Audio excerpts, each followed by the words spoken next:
Hello everyone, a very good evening to all of you. आज का date है 15 जनवरी और हम आज का पीआईबी का न्यूज़ डिस्कस करेंगे। तो सबसे पहले यहाँ पे जो फर्स्ट न्यूज़ है हमारे लिए इम्पॉर्टेंट वो है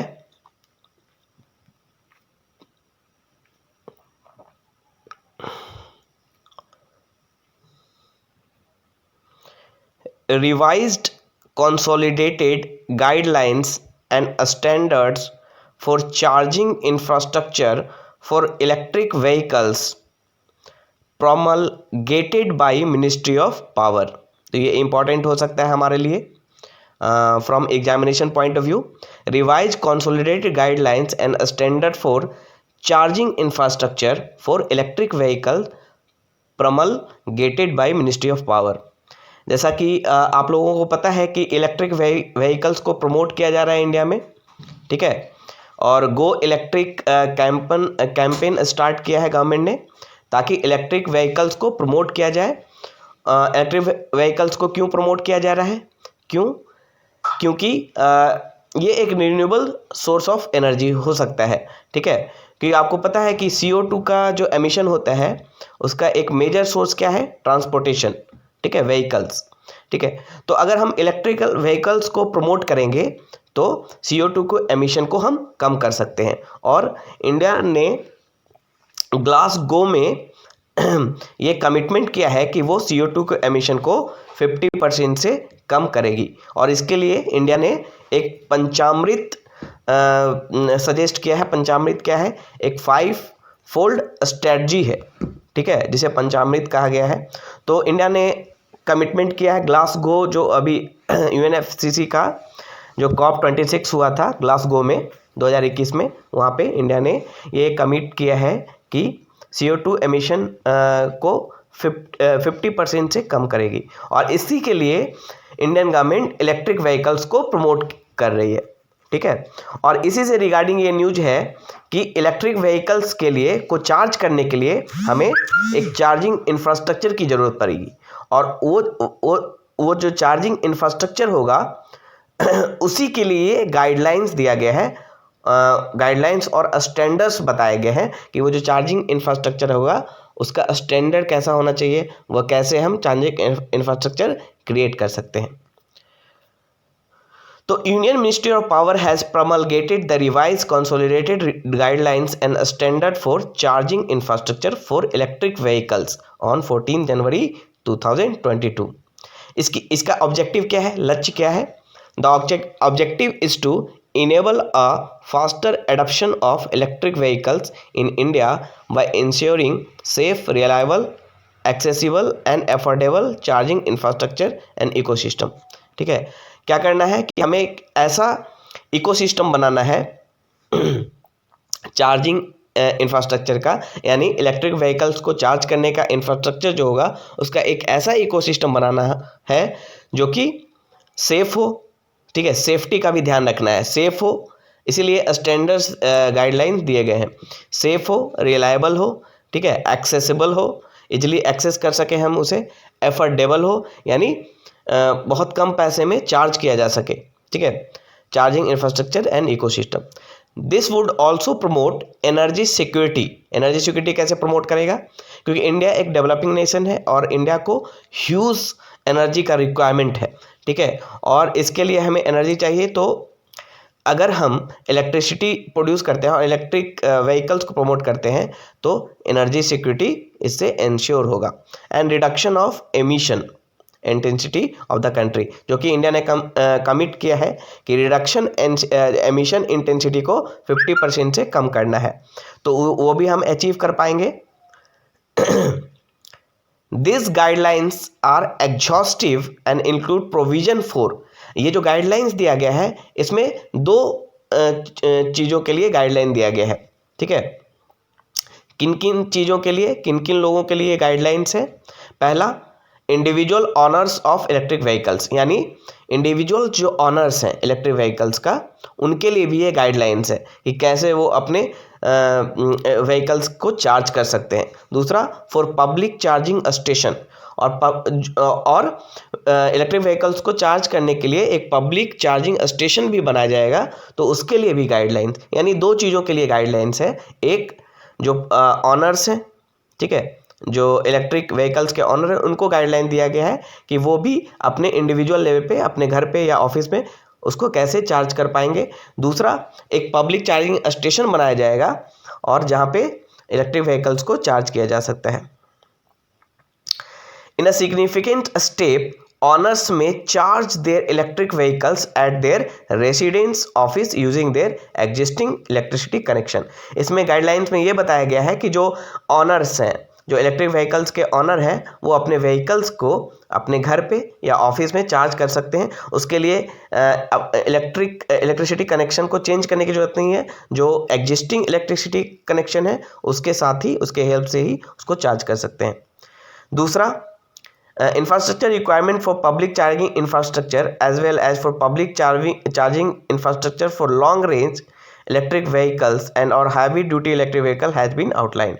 उसके साथ साथ ही जो पब्लिक चार्जिंग इंफ्रास्ट्रक्चर जो बनाया जाएगा, ठीक है, उसके लिए क्या गाइडलाइन है वो भी आउटलाइन किया गया है। Any individual entity is free to set up public charging station, यानी कोई भी व्यक्ति या कोई भी संस्था पब्लिक चार्जिंग स्टेशन को इस्टेब्लिश कर सकता है, सेट कर सकता है without the requirement of a license provided that, यानी लाइसेंस लेने की ज़रूरत नहीं है। कोई भी आम व्यक्ति या कोई भी एंटिटी, कोई भी कंपनी उस चार्जिंग स्टेशन को क्रिएट कर सकता है। सच स्टेशन, लेकिन वहाँ पे क्या है, एक कंडीशन है, such stations meet the technical safety as well as performance standard, ठीक है, टेक्निकल चीज़ों का भी ध्यान रखना है, स्टैंडर्ड उसका होना चाहिए। दूसरा, सेफ्टी का ध्यान रखना है कि वो इलेक्ट्रिक शॉक ना लगे, ठीक है, उससे फायर आग लग सकता है। एज वेल एज परफॉर्मेंस, उसका परफॉर्मेंस कैसा है स्टेशन का, क्योंकि जितना अच्छा परफॉर्मेंस होगा उतनी इलेक्ट्रिसिटी की सेविंग्स होगी, है ना, उतना एफिशिएंट होगा वहाँ पे। तो इन सारे चीज़ों का ध्यान रखना है।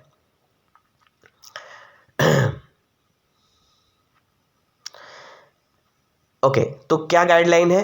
टेक्नोलॉजी, सबसे पहले जो गाइडलाइन है वो रिलेटेड है technology agnostic charging station, technology agnostic charging standards. The guidelines have been made further technology agnostic by providing for not only the prevailing international charging standard available in the market but also, यानी technology का सही से इस्तेमाल हो ताकि जो international standard है charging का वो हम फुलफिल कर सकें, साथ ही साथ जो इंडियन चार्जिंग स्टेशन है उसको भी पूरा कर सकें। दूसरा है land at promotional rates for installation of public charging stations through a revenue sharing model. Land जो इंस्टॉल किया जाएगा, लैंड जो लिया जाएगा पब्लिक चार्जिंग स्टेशन बनाने के लिए, वो किस रेवेन्यू मॉडल पे होगा, किस मॉडल पे होगा, रेवेन्यू शेयरिंग मॉडल पे होगा। देखिए यहाँ पे मॉडल्स भी आपको पढ़ना है, ठीक है, इंडस्ट्री इंफ्रास्ट्रक्चर मॉडल भी आपको पढ़ना है, ठीक है, तो यूपीएससी के सिलेबस में है, तो इसलिए यहाँ पे मॉडल का भी ध्यान रखना है। In order to address the challenge of making a charging station financially viable in the period of growth of electric vehicles, a revenue sharing model has been put in place for land used for the same. Land available with the government public entities shall be provided for installation of public charging station to a government public entity on a revenue sharing basis for installation of public charging station at a fixed rate of, यानी कोई भी land है जो government का land है या public entity का land है उसको शेयर किया जाएगा गवर्नमेंट जो पब्लिक चार्जिंग स्टेशन, ठीक है, किसी भी वैसे गवर्नमेंट या पब्लिक एंटिटी को वो लैंड दिया जाएगा जो कि पब्लिक चार्जिंग स्टेशन बनाना चाहती है और रेवेन्यू को शेयर किया जाएगा, ठीक है, तो इसके लिए गाइडलाइन है। दूसरा है timelines for providing connectivity for the installation of public charging station. Timeline have been prescribed as per the electricity rights of consumers. Accordingly, public charging station shall be provided connection, ठीक है, within 7 days in metro cities, 15 days in other municipal areas and 30 days in rural areas. Within the timeline, the distribution licenses shell provide new connection और modify an existing connection, यानी connection उन्हें मिल जाना चाहिए एक specified time period के अंदर, जैसे कि 7 डेज, मेट्रो सिटी में 7 दिन के अंदर, अदर म्यूनसिपल एरिया में 15 डे के अंदर, और रूरल एरिया में 30 दिन के अंदर उन्हें कनेक्शन मिल जाना चाहिए। तो इस तरह से कई सारे गाइडलाइंस हैं। Tariff for supply of electricity to electric vehicle public charging station, ठीक है, तो इसके लिए गाइडलाइन है। Okay, state government to fix the ceiling of service charge, इसके लिए गाइडलाइन है। ओपन एक्सेस, इसके लिए गाइडलाइन है। उसके अलावा एक यहाँ पे इम्पॉर्टेंट है हमारे लिए,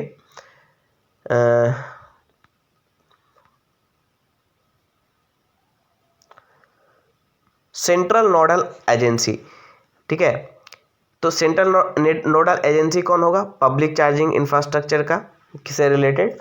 तो bureau of energy efficiency shall be the central nodal agency for roll out of electric vehicles public charging infrastructure, all relevant agency, और बाकी जो एजेंसी होगा उसका सबऑर्डिनेट होगा। और स्टेट गवर्नमेंट को ये फ्रीडम है कि वो किसी भी एजेंसी को नोडल एजेंसी बना सकती।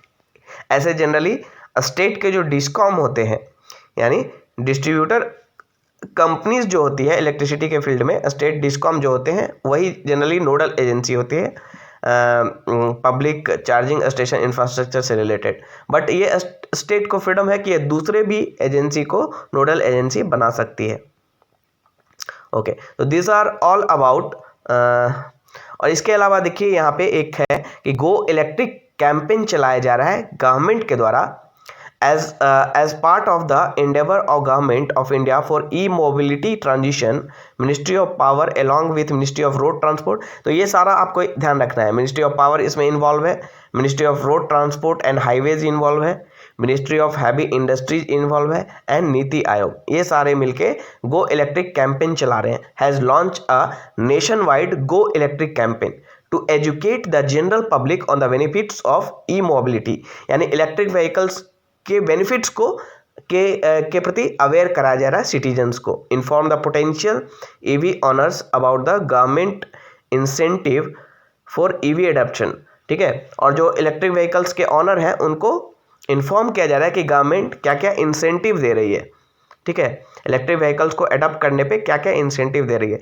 Generate curiosity and transform the same into demand, ठीक है, discredit misinformation against electric vehicle, यानी जो भी मिस इन्फॉर्मेशन है इलेक्ट्रिक व्हीकल से रिलेटेड उसको खत्म किया जा रहा है। And bring together multiple stakeholder under single platform.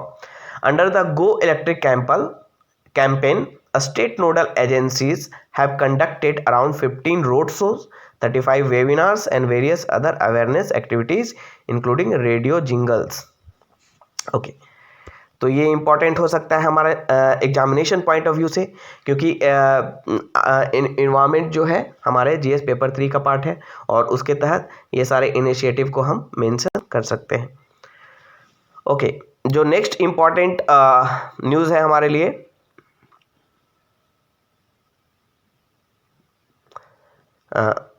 Next important news है ये मिनिस्ट्री ऑफ कल्चर का, ठीक है, तो मिनिस्ट्री ऑफ कल्चर में 10th century stone idol of goat head yogini illegally remove from a temple in Lokhari Uttar Pradesh being return to India, ठीक है, तो ये न्यूज़ देखते हैं। देखिए, एक स्टोन आइडल है, पत्थर की मूर्ति है, वो जो कि 10th सेंचुरी से बिलोंग करती है, ठीक है, तो ये कल्चर पार्ट के लिए हमारे लिए इम्पोर्टेंट है।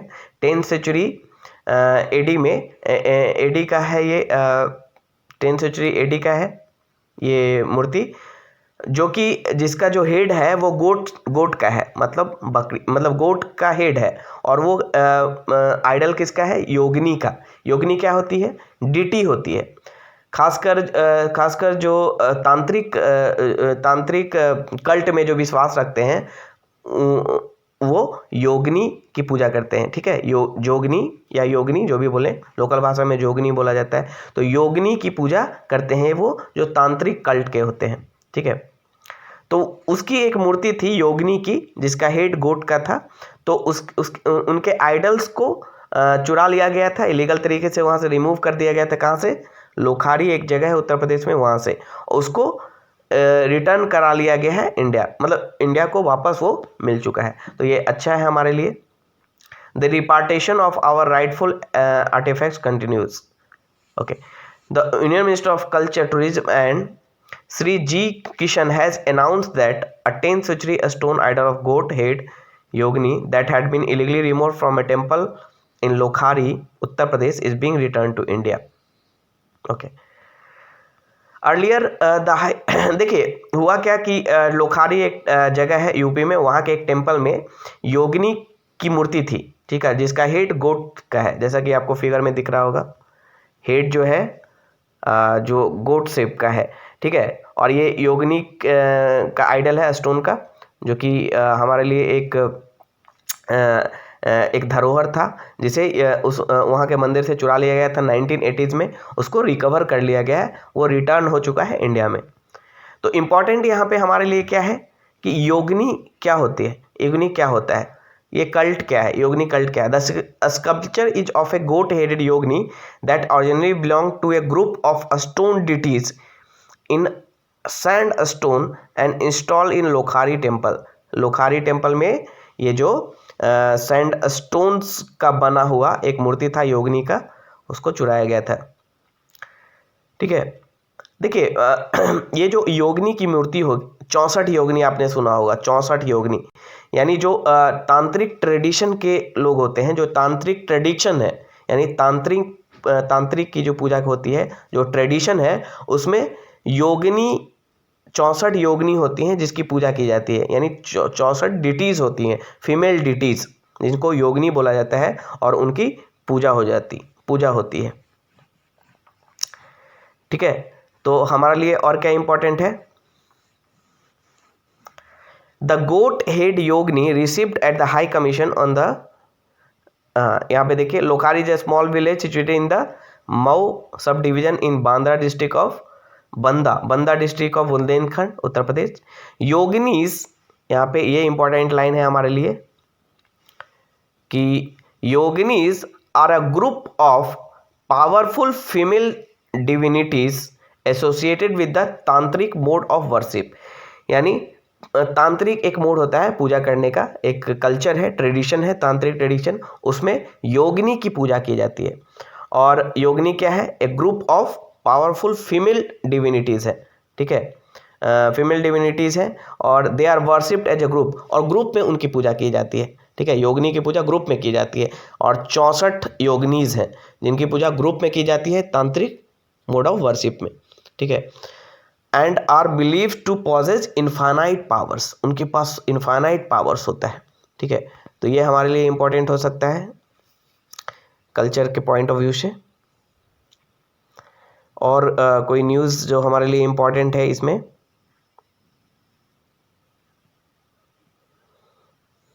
ओके, यहाँ पे एक न्यूज़ है, draft notification issued which mandates vehicles,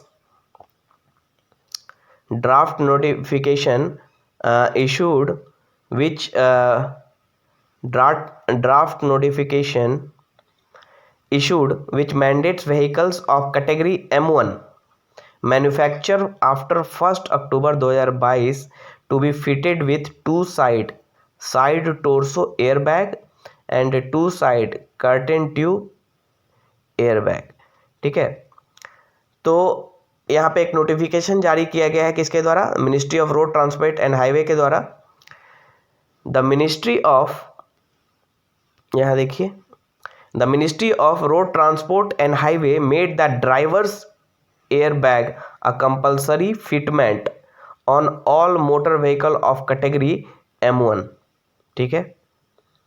motor vehicle use for the carriage of passengers comprising not more than 8 seat, यानी M1 कैटेगरी के व्हीकल्स को, M1 कैटेगरी का व्हीकल्स क्या होता है, जिसमें 8 से ज़्यादा लोग नहीं बैठ सकते हैं, ठीक है। जो कि देखिए अभी मिनिस्ट्री ऑफ रोड ट्रांसपोर्ट ने पहले ही 2019 में ही ये नोटिफिकेशन दिया था कि जो M1 टाइप कैटेगरी के व्हीकल्स हैं उसमें एयर बैग होना चाहिए ड्राइवर्स के लिए, ठीक है। वैसे व्हीकल्स जो कि 1 जुलाई 2019 के बाद बने हैं, ठीक है। वैसे व्हीकल्स के ड्राइवर के लिए एयरबैग जरूरी किया गया था। और उसके बाद ड्राइवर बैग के साथ साथ एयरबैग क्या होता है, जो आपके सामने से एक एयरबैग होता है। जब कॉलिजन होता है तो सामने से एयरबैग खुलता है और जो सर होता है ड्राइवर का, वो उससे जो हमारा जो गाड़ी का ये फ्रेम होता है उससे नहीं टकराता है। ठीक है। तो 2019 में ये कंपलसरी किया गया था। 2019 के बाद जो भी व्हीकल्स बने हैं उनके लिए कंपलसरी किया गया था। बाद में ये कंपलसरी किया गया कि 1 जनवरी 2022 से जो भी व्हीकल्स बने हैं, देखिए यहाँ पे, there after the ministry mandated implementation of the front air bag for the person occupying the front seat other than the driver.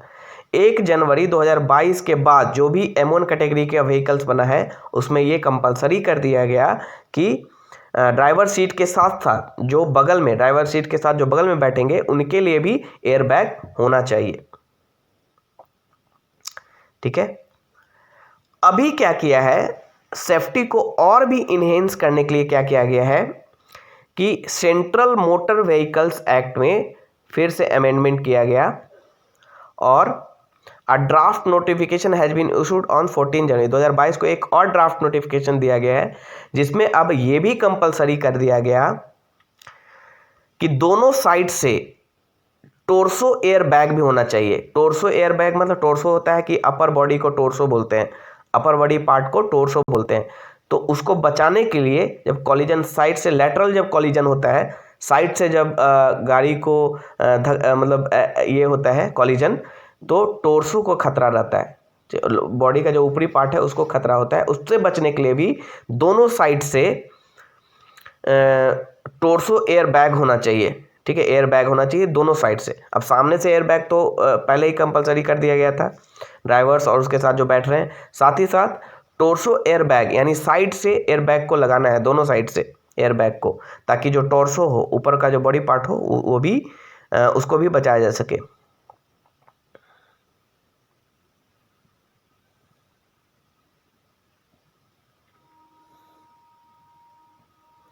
ठीक है। तो ये कब से इम्प्लीमेंट होगा, यानी जो भी व्हीकल्स M1 कैटेगरी का 1 अक्टूबर 2022 के बाद बना है, वहाँ पे अब side to side curtain tubular bag लगाया जाएगा। Two side side torso air bag, यानी दोनों साइड से, यानी जब लेटरल कॉलिजन हो, यानी बगल से अगर कोई गाड़ी का कॉलिजन हो तो बॉडी को नुकसान ना पहुंचे। टॉर्सो होता है अपर बॉडी पार्ट, तो इसके लिए वहाँ एयर बैग लगाना है। वैसे व्हीकल्स में जो 1 अक्टूबर 2020 के बाद बनाए जाएंगे, यानी एक नया फीचर्स हो गया। यानी अब क्या क्या है, पहले से था 2019 में ही आ गया था कि 2019 में आया था कि जो भी गाड़ी 2019 के बाद बनेंगे, 1 जुलाई 2019 के बाद, तो उसमें ड्राइवर के लिए एयर बैग होना चाहिए। फिर 1 जनवरी 2022 से क्या लागू हुआ, जो भी गाड़ी 1 जनवरी 2022 के बाद बनेंगे उसमें ड्राइवर के साथ साथ साइड वाले जो सीट है उसके लिए भी एयर बैग होना चाहिए। अब क्या बोला जा रहा है, 14 जनवरी 2022 को एक और नोटिफिकेशन निकाला गया। ठीक है, और उसमें सेंट्रल मोटर व्हीकल्स रूल, इसी के तहत ये कंट्रोल होता है, सेंट्रल मोटर व्हीकल्स रूल 1989। तो इसमें क्या बोला गया कि अब सामने से एयरबैग के साथ साथ साइड वाले एयरबैग भी, साइड में टोर्सो एयरबैग भी होना चाहिए। टोर्सो मतलब अपर बॉडी पार्ट, उसको बचाने के लिए, ताकि लेटरल कॉलिजन के समय वो बच सके।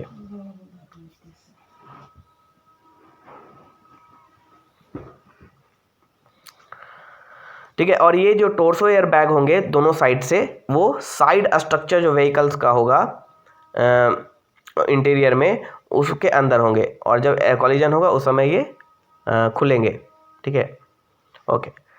तो these are some of the important news that is released on 15th January on PIB. Okay, thank you.